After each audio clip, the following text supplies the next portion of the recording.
कविता अपने माता-पिता की बहुत लाडली थी। 3 बड़े भाइयों की बहन थी।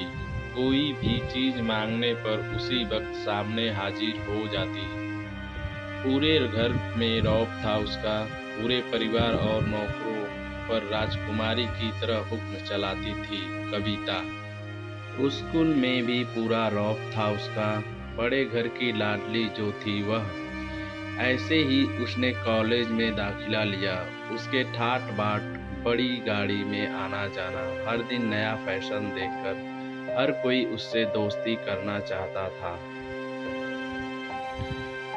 थोड़े ही दिनों में उसके बहुत से दोस्त बन गए। पूरे कॉलेज में उसकी अपनी ही एक पहचान थी। इन दिनों उसके घर एक रिश्ता आया। खानदानी लोग थे और पापा की पुरानी जान-पहचान थी। उनके साथ कविता के साथ कोई ज़बरदस्ती नहीं थी।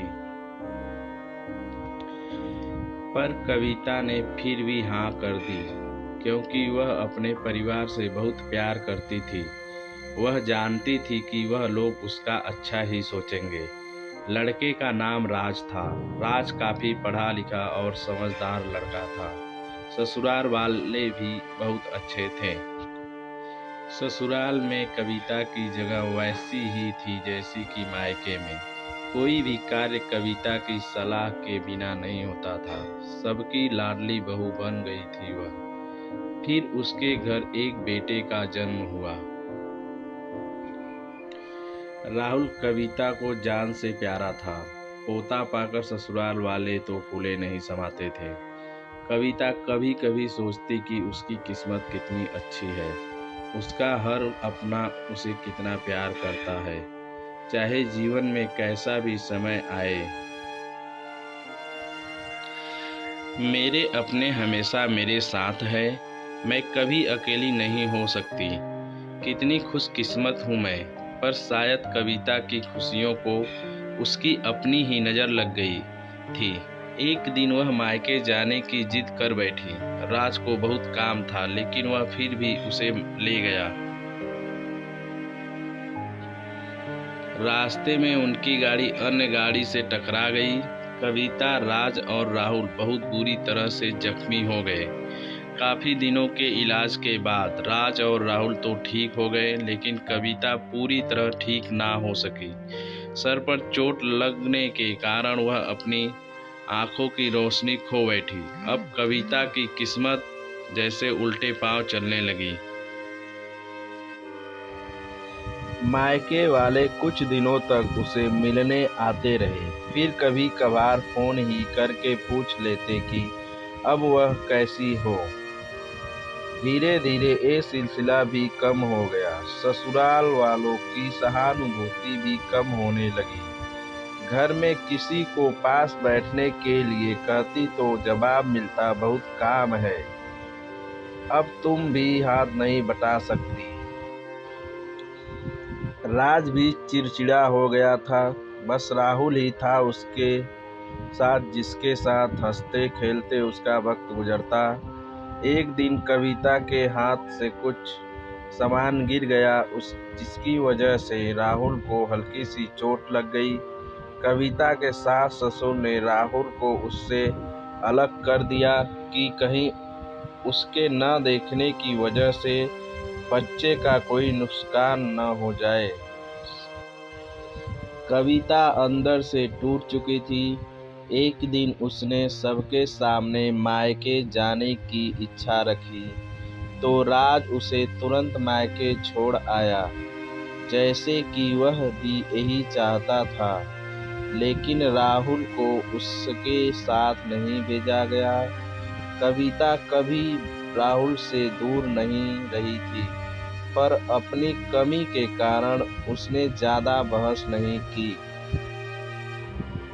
कविता को लगा कि वह 3-4 दिन वहाँ रहेगी तो थोड़ा हवा पानी बदल जाएगा, क्योंकि वह कितने दिनों से कहीं बाहर नहीं गई थी। घर वाले भी इतने दिनों बाद उसे देखकर कितने खुश होंगे। कविता के घर पहुँचने पर सब लोग बहुत खुश हुए। खाने में सब कुछ कविता की पसंद का ही बना था। उसने अपने मम्मी पापा और भाई भाभीयों से दिल खोल कर बातें की। उनके छोटे छोटे बच्चे भी बुआ के साथ घुल मिल गए थे। रात को सोने के वक्त जब सुबह कपड़े बदलने लगी तो उसे पता चला कि उसका बैग तो बहुत भरा हुआ था। वह सब समझ गई। वह बहुत उदास हो गई। कुछ दिनों तक तो सब ठीक रहा, फिर जैसे सब बदलने लगा, सबका व्यवहार बदल रहा था। वह लोग जैसे थक चुके थे उससे।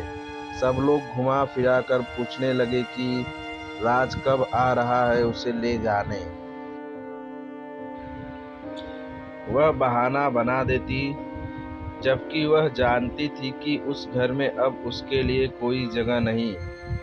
कविता से चलते वक्त कुछ ना कुछ नुकसान हो जाता। थोड़ी बहुत टोका टोकी उसे सुनाई देती। वह टाल देती। एक दिन उसके हाथ से लगकर एक कीमती फूलदान टूट गया। छोटी भाभी ने बहुत हंगामा मचाया। कविता के माता पिता रोज रोज के झमेले से तंग आ गए थे। उन्होंने राज को खुद से फोन कर दिया। राज कविता को अपने घर ले गया। कविता को अपने परिवार वालों से ये उम्मीद न थी। जिस कविता के कहे बिना घर में एक पत्ता भी नहीं हिलता था, उस घर के लिए वह अब बोझ बन चुकी थी।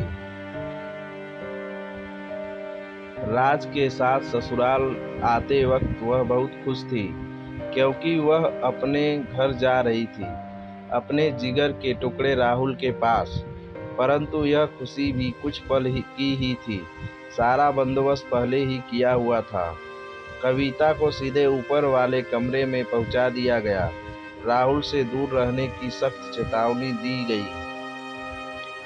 एक काम वाली लता को उसकी जिम्मेदारी सौंपी गई, जो उसके खाने पहनने जैसी जरूरतों का ध्यान रखती। कविता ज्यादातर चुप ही रहती। कभी कभी काम वाली लता से थोड़ा बतिया लेती। उसके जरिए राहुल का पता चल जाता। सबकी लाडली बेटी और बहू सबके लिए लाडली से बोझ बन चुकी थी। यदि यह कहानी पसंद आई हो तो मेरे चैनल को सब्सक्राइब और शेयर करें और कमेंट और लाइक भी करें। Thank you. जय हिंद।